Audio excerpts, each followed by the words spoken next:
menolong 33 penambang Chili yang terjebak.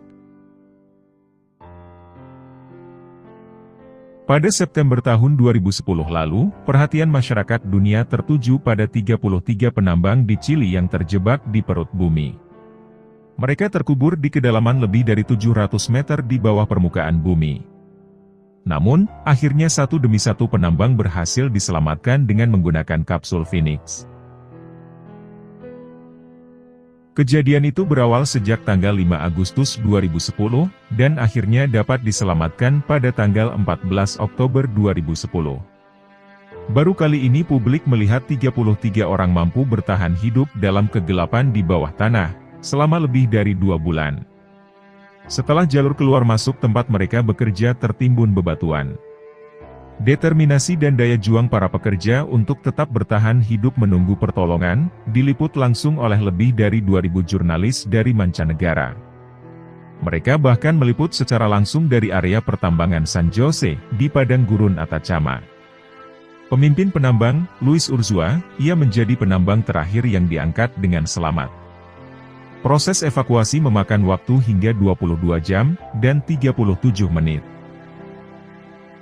Bahkan aktor kondang sekelas Brad Pitt sangat terkesan dengan kisah 33 penambang Chili, yang berhasil selamat setelah terkubur hidup-hidup selama 69 hari di dalam perut bumi. Dan Brad Pitt pun berniat untuk mengangkat kisah mereka, menjadi sebuah film nyata di tahun depan. Namun, tahukah publik dunia ini? Di balik kejadian itu, ada keterlibatan invisible hand yang sangat berperan di dalamnya. Allah berkehendak lain. Dia mengirimkan aulia-aulia pilihannya untuk membuka mata dunia tentang sebuah spiritualitas sejati. Kisah nyata inilah yang dialami oleh 33 penambang itu. Di kedalaman perut bumi, di tengah keputusasaan mereka tentang upaya penyelamatan manusia modern, tiba-tiba saja muncul di tengah-tengah mereka seorang aulia Allah zaman ini. Seorang Sultan Aulia. Mursyid sejati Thariqah Naqsabandi Haqqani, dari sanad mata rantai emas ke-40. Beliau adalah Maulana Syekh Muhammad Nazim Adil Haqqani. Beliau yang datang menghibur hati mereka. Syekh Nazim memberikan siraman ruhani, dan akhirnya di kedalaman perut bumi itu mereka bersyahadat, dan serta-merta berbayat di tangan beliau. Selanjutnya, ke-33 orang penambang itu diberikan sebuah kalung taus, atau azimah yang digantungkan di leher mereka masing-masing. Sampai akhirnya, mereka terselamatkan oleh tim relawan, dan azimah itu tetap melekat di leher mereka. Kenyataannya selanjutnya, stasiun TV dunia yang dikuasai oleh sebagian besar Yahudi dan Nasrani, yang ikut meliput peristiwa bersejarah itu, mereka menutup-nutupi peran spiritual ini. Sampai pada akhirnya, dunia dibuat takjub, ketika para penambang itu mengakui, bahwa hanya dengan kekuatan Allah lah, mereka bisa terselamatkan dari bencana ini. Para penambang itu tidak mengunjungi Dalai Lama, Paus Paulus, atau orang suci lainnya. Tapi mereka mengunjungi seorang tua renta di pulau terpencil, yang rumahnya jauh dari keramaian kota besar. Dan mereka bersimpuh di kaki Syekh Nazim. Ke-33 penambang itu kemudian mengutus 2 orang temannya untuk berkunjung, menemui Sultanul Aulia, Syekh Muhammad Nazim Adil Haqqani di pulau kecil Ciprus, di Turki. Untuk mengucapkan terima kasih atas peran spiritual beliau ketika berada di dalam perut bumi itu. Mereka disambut hangat oleh Syekh Nazim di kediamannya, di Lefke Ciprus dalam beberapa hari. Dan akhirnya, terjadilah dialog antara beliau dengan para penambang, dan 2 stasiun TV swasta. Berikut percakapan mereka saat diliput media televisi, Fox TV. Ketika itu, Maulana Syekh Nazim menyambut dengan hangat 2 penambang Chili. Yang pertama, Brother Omar Raigaldo, pemimpin dari kelompok penambang yang terperangkap di dalam lubang berkedalaman 700 meter. Dan kawannya yang bernama Dario. "Duduklah," kata Maulana sambil tertawa, saat menyambut mereka dengan penuh cinta. Maulana memulai percakapan dengan memuji nama Allah, dan berterima kasih kepadanya, untuk keajaiban yang indah ini. Para penambang telah bertahan selama 70 hari, terkubur 700 meter di bawah bumi, tanpa udara segar, dan hanya minum air tercemar untuk bertahan hidup. Dengan nyaris tanpa makanan, dengan udara yang menyesakkan gerah dan panas. Di dalam lubang yang gelap gulita, dan ditambah dengan udara yang mencekik. Semua 33 penambang berhasil keluar hidup-hidup. Masing-masing dari mereka muncul dengan memakai kalung tradisional Naqsyabandi Tawiz, yang berbentuk segitiga hitam di leher mereka. Karena sebelumnya, Maulana Nazim telah mengirim kepada 33 buah tawiz, ketika mereka masih terjebak di dalam tanah. Maulana berdoa, bahwa setiap orang yang melihat akan mengakui keberadaan spiritualitas, dan keajaiban dari Allah, setelah menyaksikan acara ini, yang telah diliput luas oleh semua media dunia. Maulana mengungkapkan, bahwa ia telah diberitahu tentang kecelakaan di tambang itu. Dan kejadian mengerikan yang menimpa penambang ini terjadi di malam hari. Maulana segera berdoa untuk mereka, dan dia mengirim salah satu wali utamanya, dari 313 wali besar, atau 313 rijalullah di seluruh dunia. Dan memintanya untuk menemani para penambang.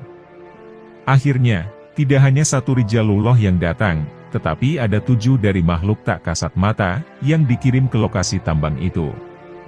Maulana menyuruh salah satu dari rijalullah untuk menginformasikan, agar para penambang membaca 2 kalimat syahadat. Dan meminta mereka untuk memakai kalung Naqsyabandi Tawiz, agar dapat dengan cepat diselamatkan. Inilah pesan penting dan hadiah tawiz kepada mereka di Chili, yang bertugas untuk mengirimkan makanan kepada para penambang yang terjebak. Alhamdulillah, kata Maulana Nazim. Pertolongan Allah telah mencapai para penambang, dan membuat penyelamatan mereka yang tampaknya tidak mungkin, sehingga menjadi mungkin. Semua teknologi di bumi tidak akan bisa menyelamatkan, tanpa bantuan ilahi itu. Bantuan telah mencapai penambang dari tempat tak terduga, melalui 7 makhluk gaib yang telah dikirimkan kepada mereka. Ketika kita mendengar ringkasan dari apa yang para penambang ungkapkan, Anda akan melihat begitu banyak keajaiban yang sulit diterima logika manusia. Dan hanya untuk menggambarkan, bahwa bertahan hidup seperti pada suatu cobaan, bukan hanya tentang memiliki teknologi. Diketahui, pada tanggal 19 November terjadi ledakan di sebuah tambang batubara Selandia Baru. Sebanyak 29 penambang terperangkap, dan tidak ada yang berhasil keluar hidup-hidup. Bahkan, tubuh mereka belum ditemukan, meskipun teknologi yang lebih mutakhir tersedia bagi mereka. Jadi, ke-33 penambang yang berhasil keluar hidup-hidup, sehat, dan utuh, hal itu memang merupakan sebuah keajaiban. Keajaiban ini merupakan sebuah rekor, di mana mereka terjebak di bawah bumi untuk waktu cukup lama, dan masih dapat bertahan hidup. 7 makhluk gaib yang tak terlihat di antara para penambang, mereka ditunjukkan tanggal, yang penderitaan mereka akan berakhir, sebagaimana tercantum pada Lauhul Mahfudz. Dan mereka terus memberikan dukungan, yang diperlukan untuk kelangsungan hidup ke-33 penambang ini. Dukungan itu diberikan secara bertahap, sampai tanggal tersebut yang telah ditentukan, dan mereka berhasil keluar dengan selamat. Meskipun penambang melihat banyak kejadian ajaib, Maulana mengatakan, bahwa keajaiban kecil telah ditampilkan. Karena, manusia saat ini memiliki keyakinan yang sangat rendah dalam spiritualitas. Dan mereka tidak akan mampu menanggung mukjizat yang benar-benar besar. Hanya kebutuhan yang diperlukan untuk dapat bertahan hidup, yang diberikan kepada para penambang. Bahkan saat itu dunia menjadi saksi, bagaimana atas kehendak Allah, ke-33 orang itu dapat selamat. Mereka bahkan selamat dari kondisi, yang sebenarnya dapat merenggut nyawa mereka semua dalam sehari, di bawah kondisi yang normal. Namun, mereka dapat bertahan 17 hari awalnya, tanpa udara segar dan air minum yang bersih, dan tanpa makanan yang cukup. Dan pada akhirnya, mereka bahkan menghabiskan total 70 hari berada di bawah tanah, dan muncul dalam keadaan hidup. Maulana mengatakan, bahwa ia sangat senang bertemu 2 penambang yang datang dari Chili ini. Tanpa bantuan spiritual dan dukungan dari makhluk yang saleh dan tulus, yang dikirim untuk membantu mereka, maka mereka tidak akan pernah bisa berhasil keluar hidup-hidup. Bagi Allah tidak ada yang mustahil. Dan doa orang-orang saleh adalah merupakan perantarai atau wasilah, sehingga kejadian seperti ini dapat terjadi. Dengan mereka, para penambang datang ke sini, maka itu adalah sebuah pembukaan bagi rakyat Chili, di mana banyak dari mereka akan memeluk Islam dan mendalami spiritualitas setelah ini. Sementara, Amerika Utara, mereka dikuasai kehidupan yang materialis. Amerika Selatan akan berkembang menjadi sebuah negara yang sangat spiritual. Maulana berdoa bagi mereka, untuk mencapai era Imam Mahdi, dan Sayyidina Isa alaihi salam. Dan insya Allah, pada saat itu, banyak penduduk di Chili akan masuk Islam. Maulana kemudian memberi mereka masing-masing hadiah sebesar $500 atau sekitar 8 juta rupiah. Dan memberi mereka tambahan $15.500 atau sekitar 250 juta rupiah, untuk diberikan kepada 31 penambang lainnya yang tidak datang dan masih di Chili. Maulana mengatakan, bahwa ia berharap untuk memberikan kontribusi kepada mereka setiap bulan. Sehingga, ia dapat membantu mereka untuk bekerja yang lain, karena ia tidak ingin mereka kembali bekerja di tambang itu lagi. Dia berharap akan mampu memberikan biaya bulanan bagi mereka, untuk membantu mereka memulai beberapa usaha kecil, yang nantinya dapat mereka tekuni. Pada saat itu, Maulana menyarankan, agar satu di antara penambang itu mau menjadi peternak kambing. Dan Maulana Nazim akan mengirimkan uang untuk memulai peternakan kambing, dimulai dari 500 ekor kambing, sampai 1000 ekor kambing. Sehingga, dan dalam kurun waktu 1 tahun, dia akan memiliki 10.000 kambing. Seorang penambang kemudian mengungkapkan, bahwa ia memang telah menjadi penggembala kambing di masa mudanya bersama sang kakek. Maulana juga menyarankan penambang lain untuk memulai usaha kecil, membeli, dan menjual kayu dari Argentina. Maulana meyakinkan mereka, bahwa ia akan terus mengumpulkan amal untuk mereka. Dan ia tidak akan pernah meninggalkan mereka. Ia akan membantu mereka sebanyak mungkin, karena mereka seperti anak-anaknya sendiri di matanya. Para penambang memberikan Maulana beberapa hadiah simbolis, sebuah bendera Chili dengan tanda tangan semua 33 penambang. Tanda tangan itu dibuat saat mereka masih terjebak di dalam tambang. Dan sebuah bordiran melambangkan bendera Chili, kota La Paz, yang dibuat oleh keluarga mereka pada hari penyelamatan mereka, sebagai hadiah bagi Maulana. Dan juga sepotong batu dari Atacamita dari tambang San Jose, yang merupakan batu emas dan tembaga. Mereka berkata kepada Maulana, "Ini hadiah untuk Anda. Ini bukan apa-apa, dibandingkan dengan semua yang telah Anda lakukan untuk kita. Kita tidak pernah bisa membalas kebaikan Anda, atas bantuan Anda kepada kami." Maulana yang rendah hati menjawab, "Pahala kami dikirimkan dari langit. Kita adalah hamba yang lemah. Semoga Anda bahagia di dunia dan akhirat." Pada akhir pertemuan itu, Maulana menyebut mereka sebagai para singa. Atas keberanian mereka dalam menghadapi seperti siksaan menakutkan di dalam tambang. Maulana mengirim salam untuk semua para penambang, dan menyuruh mereka untuk menggunakan hatinya.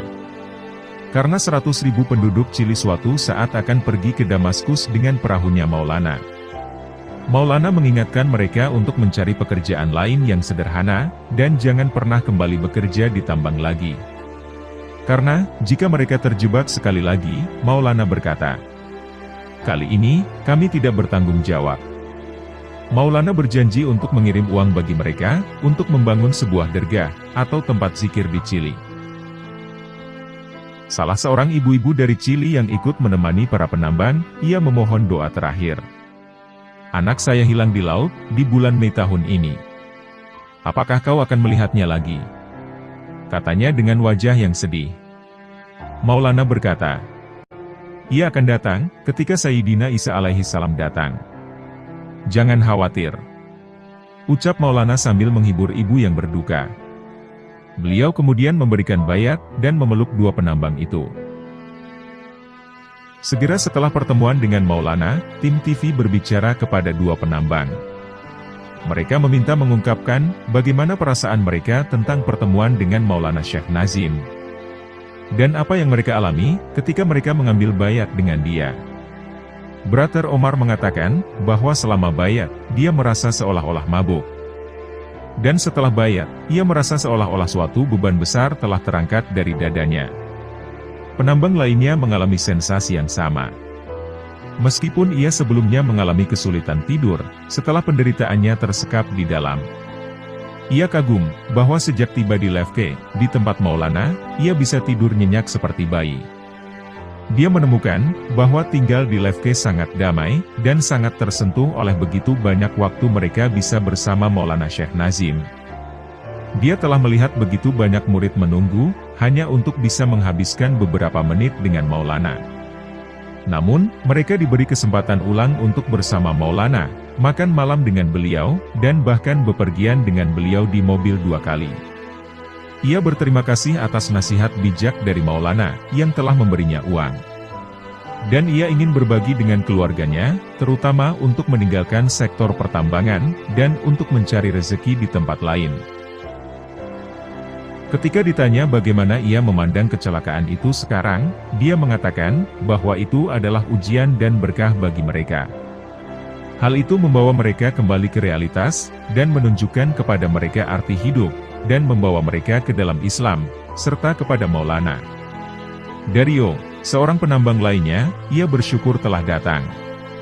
Karena baginya, ini merupakan perjalanan yang tidak direncanakan. Ia menggantikan kedua penambang lainnya, yang di menit akhir telah membatalkan untuk datang ke Lefke. Dan berikut ini adalah wawancara kedua oleh Fox TV, tentang penambang Chili yang selamat dan datang menemuinya di Siprus. Syekh Nazim mengatakan kepada publik demikian. Dengan menyebut nama Allah yang Maha Pengasih, lagi Maha Penyayang. Assalamualaikum warahmatullahi wabarakatuh. Saya menyaksikan siaran penyelamatan penambang Chili malam terakhir di Discovery Channel. Dalam film dokumenter itu, mereka berusaha keras untuk menyingkirkan setiap peran spiritual, atau pesan ilahi di balik insiden ini. Mereka menekankan tentang teknologi dan kecerdikan para insinyur. Karena mereka berhasil memecahkan masalah-masalah di lapangan, dan kesulitan yang menerjang, untuk bisa menyelamatkan para penambang. Tak ada satu kata pun yang disebutkan, tentang keajaiban apa yang ditemui oleh para penambang. Apa yang mereka alami atau mereka lihat, bahkan adegan setiap penambang yang muncul dari kapsul dengan mengenakan tawis yang diberikan oleh Maulana Syekh Nazim. Dengan licik, telah diedit oleh mereka. Sehingga, tidak satu frame gambar pun dari setiap penambang yang memakai sebuah tawis, ditampilkan selama film dokumenter yang panjang itu ditayangkan. Maulana menegaskan tentang hal ini dalam wawancara berikut ini. Beliau menjelaskan bahwa teknologi itu bukanlah alasan yang utama untuk kelangsungan hidup para penambang. Semua itu adalah kehendak Sang Pencipta. Dan setiap orang yang skeptis, mata mereka buta oleh kekuatan spiritual. Dan mereka harus mengakui bahwa banyak hal yang terjadi sepanjang kejadian ini yang berada di luar pemahaman manusia. Maulana Syekh Nazim memulai wawancara ini dengan melampiaskan kekecewaan. Bagaimana kru CNN sehari sebelumnya datang mewawancarai beliau, dan memperlakukannya dengan kasar. Beliau mengatakan, bahwa jika stasiun TV ingin mewawancarai kepala dokter di rumah sakit, tentang hal-hal medis, maka mereka paling tidak harus mengirimkan pewawancara yang memiliki beberapa pengetahuan kedokteran. Sehingga, ia bisa mengajukan pertanyaan yang relevan, dan akan mengetahui jargon medis. Dalam setiap bidang keahlian, yang mewawancarai harus akrab dengan subjek dan terminologi orang yang diwawancarai. Ambil contoh untuk operasi misalnya, atau tentang olahraga karate, fisika, nuklir, atau memasak ala Jepang. Maka, seorang pewawancara yang tidak memiliki pengetahuan sebelumnya dari bidang-bidang tertentu, maka akan membuat bodoh dirinya sendiri. Dan akan membiarkan pemirsa berubah menjadi kesal. Ini persis apa yang dilakukan pewawancara dari CNN itu. Ia tidak mengetahui apa-apa tentang spiritualitas dan agama, dan meminta informasi apapun bagi pemirsa untuk belajar. Maulana berkata, Bahkan jika seseorang tidak tahu apa-apa tentang topik tersebut, setidaknya orang itu harus bersikap sopan dan hormat. Bahkan dalam aspek ini, reporter CNN gagal total untuk melakukannya. Malulah ia pada dirinya. Dan berikut ini adalah wawancara Maulana Nazim dengan Fox TV. Mengapa para penambang Chili datang ke sini untuk bertemu dengan Anda? Tanya reporter. Memang tidak mudah menjelaskan hal-hal rohani, karena salah satu kebutuhan untuk memahaminya harus memiliki iman, untuk memahami hal-hal tersebut. Mungkin beberapa dari mereka telah melihat saya berada di dalam tambang itu. Sementara, yang lain mungkin bermimpi bertemu dengan saya. Bahkan jika saya harus memberitahu Anda, bahwa saya memang telah berada di tambang sejak hari pertama kecelakaan itu terjadi, apakah Anda percaya? Apakah pendengar percaya pada saya? Ini adalah kehendak Allah. Jadi, bagaimana bisa orang yang mengatakan, itu tidak mungkin? Orang-orang abad ke-21 ini, mereka kebanyakan tidak beriman, dan mereka menolak spiritualitas. Namun, mereka tidak bisa menjelaskan, bagaimana saya datang, dan melakukan kontak dengan para penambang di bawah permukaan bumi. Dari sudut pandang filsafat material, hal itu tidak dapat dijelaskan atau dipahami. Dunia memiliki mata yang terlatih, untuk melihat bencana ini. Di mana-mana, orang melihat dan menunggu. Di sebuah lubang yang sempit sekitar 25 meter persegi. Di sebuah lubang terpencil di perut bumi, yang tidak layak untuk menunjang kehidupan manusia, mereka bertahan selama 70 hari. Bagaimana hal ini bisa terjadi? Mereka tidak punya udara segar, dan tidak ada saluran untuk udara, namun mereka merasakan ada hembusan udara yang mencapai mereka, di setiap saat mereka berputus asa. Setiap kali mereka merasa bahwa mereka tercekik pernapasannya, tiba-tiba selalu ada hembusan udara segar. Bagaimana, dan apakah yang terjadi? Mereka seharusnya mati kelaparan dan kehausan. Mereka telah terkontaminasi air industri, air dan udara yang tidak layak, bahkan untuk mencuci kulit mereka. Akan tetapi, mereka meminumnya selama 17 hari, tanpa ada yang jatuh sakit. Bahkan para ahli melarang air tersebut, dan jangan sampai terkena kulit. Mereka memiliki sedikit makanan. Awalnya hanya 2 sendok tuna setiap 24 jam. Kemudian berubah menjadi 2 sendok tuna untuk 2 hari. Hingga berubah menjadi 2 sendok tuna untuk 3 hari. Namun, semua orang merasa disegarkan dan merasa kenyang dengan jumlah makanan yang sedikit. Bagaimana itu bisa terjadi, jika tidak ada bantuan ilahiyah turun kepada mereka? Para penambang itu menceritakan sebuah cerita, bahwa ada 3 pendaki gunung yang mendaki gunung, dan kemudian terperangkap di puncak gunung. Mereka kelaparan dan kehausan, mereka memakan mayat seorang pendaki untuk bertahan hidup.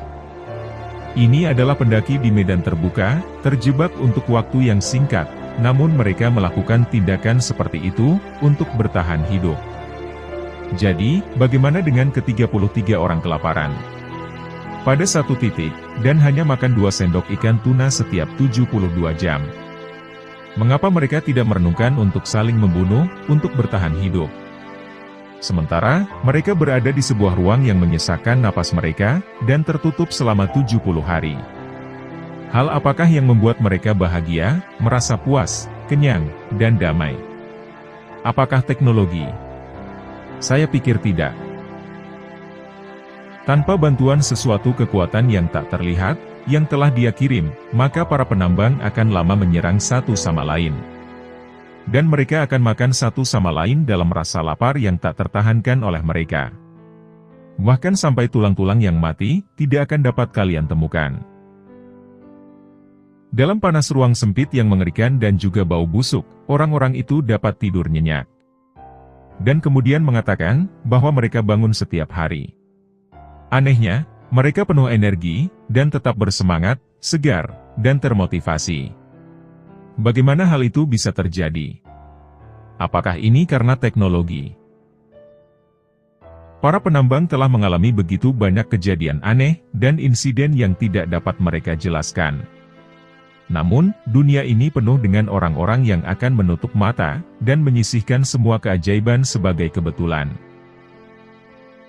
Orang-orang tidak memiliki iman dalam spiritualitas, mereka tidak memiliki iman dengan Tuhan. Ini adalah Dia, Sang Maha Pencipta orang-orang ini, yang ingin mereka terus hidup. Dan semua itu dengan kehendak dan izinnya, bahwa mereka berhasil keluar dengan selamat. Inilah sebuah keajaiban, ini adalah pesan dari Tuhan untuk semua manusia, untuk membuat mereka percaya.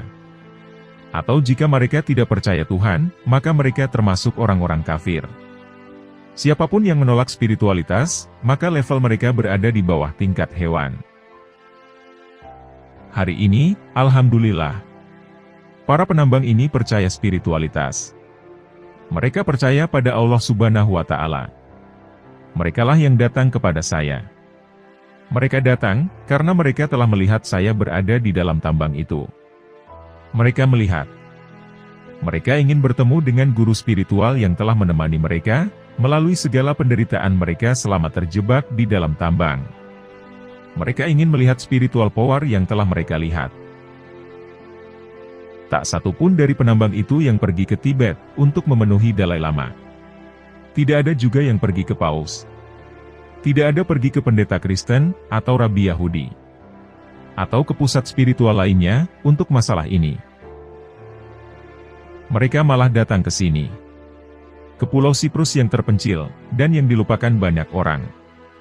Di mana, ada seorang pria tua yang lemah dan tidak dikenal, yang tinggal di sini. Hanya karena keinginannya, bahwa apa yang terjadi di tambang itu terjadi. Dan dialah yang ingin mereka hidup. Dialah yang membiarkan mereka hidup. Orang bebas untuk menerima hal ini, atau menolaknya. Allah telah mengirim mereka para penambang ini untuk ke sini. Kepada seseorang yang diberi kewenangan, yang diberi kekuatan ilahi untuk pergi kemanapun di muka bumi ini, menurut kehendaknya. Orang tersebut diberi kekuatan material dan kekuatan spiritual, ia bisa menyelesaikan misi apapun. Mereka adalah sahabat Allah, orang-orang suci. Dan jika seseorang adalah orang suci, atau para wali, mereka adalah seseorang yang memiliki koneksi dengan dunia spiritual. Seperti seseorang diberkati dengan material dan kekuatan spiritual, maka dalam sekejap mata, ia bisa mencapai Chili, Australia, atau Kutub Selatan. Dengan izinnya, seseorang hamba yang lemah dapat pergi kemana saja. Ia bahkan dapat berjalan di atas air, seperti layaknya Nabi Isa alaihi salam. Orang-orang ini telah menolaknya. Menolak Tuhannya sendiri, yang telah menciptakan dia. Orang seperti itu tidak pernah bisa mengerti apa-apa tentang hal-hal seperti itu. Orang-orang seperti berada di tingkat binatang, dan mereka selalu berpikir bahwa mereka adalah sesuatu. Orang-orang hari ini menolak gagasan bahwa mereka lemah. Jika memang Anda kuat, mengapa Anda harus mati? Dan mengapa Anda tidak hidup selamanya? Dengarlah. Mereka, semua penambang itu akan meninggal pada hari pertama, jika tidak ada dukungan surgawi bagi mereka. Ada keajaiban terjadi di sana. Para penambang itu dikirimkan tawis oleh saya, dan mereka diperintahkan untuk membaca 2 kalimat syahadat. Sehingga, akhirnya mereka bisa diselamatkan. Mereka lalu mengambil salib mereka, dan kemudian menggantinya dengan sebuah tawis Naqsyabandi di leher mereka sebagai gantinya. Setiap penambang keluar dari tambang, mereka tetap mengenakan tawis itu. Jadi, pesan untuk manusia yang sinis hari ini, dan mereka yang skeptis. Jika Anda tidak dapat menjelaskan suatu kejadian aneh, jangan hanya melihat ke samping. Berpikirlah tentang hal ini, dan itulah yang dapat membuka mata Anda kepada sesuatu yang sangat istimewa. Hal ini sudah cukup dibuktikan, bahwa 2 dari para penambang ini datang dari negeri yang jauh, dengan datang ke sini. Mereka telah memeluk Islam, dan mereka telah diberi nama Muslim saat ini. Kemudian pewawancara Fox TV bertanya lagi. Kami mendengar ada kejadian serupa di Cina. Ada orang Turki dari Turkmenistan, yang selalu disiksa oleh pemerintah Cina. Setiap kali mereka disetrum, maka tiba-tiba listrik padam di tempat itu. Dan orang ini akan melihat Anda, Syekh Nazim. Kami mendengar ia datang ke sini untuk bertemu Anda, juga setelah ia berhasil melarikan diri dari penjara Cina itu. Maulana Nazim berkata, "Iya benar. Dia datang ke sini, dan dia masih di sini, di zawiyah bawah. Anda mungkin dapat juga mewawancarainya, jika itu yang Anda inginkan." Pewawancara bertanya lagi, "Jadi, banyak yang datang menemui Anda, Syekh Nazim Effendi?" Maulana Nazim menjawab, "Mereka yang bisa datang, akan datang. Dan bagi mereka yang tidak bisa datang, karena kemiskinan, kesehatan, atau dalam penganiayaan, maka saya yang akan menjangkau mereka, dimanapun mereka berada." Pewawancara bertanya lagi, "Ketika para penambang datang untuk mengunjungi Anda, hal apakah yang mereka lakukan, dan apa yang terjadi?" Maulana Nazim menjawab, "Mereka mencium tangan saya.